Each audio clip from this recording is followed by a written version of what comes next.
June 1వ తేదీ నుంచి రేషన్ పంపిణీ కార్యక్రమం పండగలా చేయాలని నంద్యాల ఆర్డీఓ విశ్వనాథ్ అన్నారు.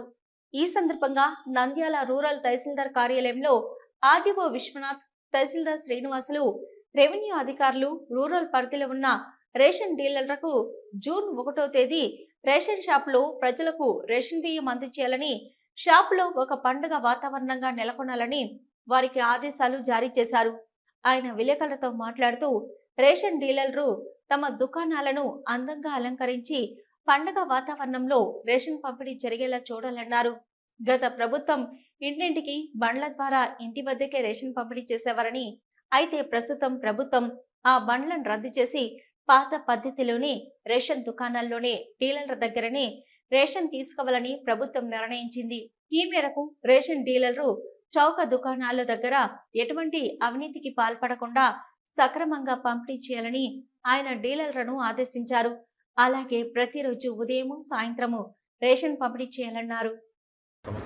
జిల్లా కలెక్టర్ గారి ఆదేశాల మేరకు మన స్నేహిత రెవెన్యూ అధికారి విశ్వనాథ్ సార్ గారి సమక్షంలో ఈరోజు మరియు మన స్పెషల్ ఆఫీసర్ అయినటువంటి ఆచార్య గారి సమక్షంలో ఈరోజు మన మండలంలో రేషన్ డీలర్లకు మీటింగ్ ఏర్పాటు చేసి వాళ్ళ సూచనలు ఇవ్వడం జరిగింది.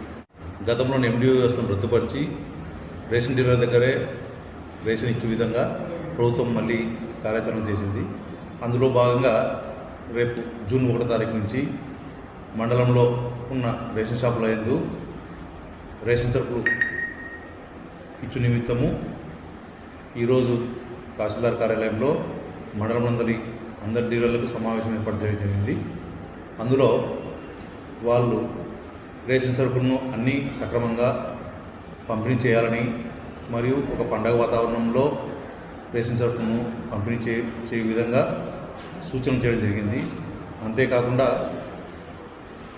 ప్రతి గ్రామంలో ప్రతి షాప్ దగ్గర ఆ రోజు గ్రామస్థాయి నాయకులను, మండల స్థాయి నాయకులను ఆహ్వానించి వాళ్ళ సమక్షంలో నిత్యావసర సరుకులన్నీ కూడా పంపిణీ చేయాలని, అంతేకాకుండా ప్రతి షాప్ దగ్గర ధరల పట్టికను ప్లస్ డీలర్ల వివరములు అన్నీ తెలుపు విధంగా పట్టికలను అందరికీ కనపడే విధంగా ఏర్పాటు చేయాలని మరియు తూకంలో ఎటువంటి అవకతవకలు లేకుండా సక్రమంగా పంపిణీ చేయాలని సూచనలు చేయడం జరిగింది. ఇందులో మన శ్రీత రెవెన్యూ విభాగాధికారి కూడా పాల్గొనడం జరిగింది. వారు కూడా డీలర్లకు పలు సూచనలు చేయడం జరిగింది.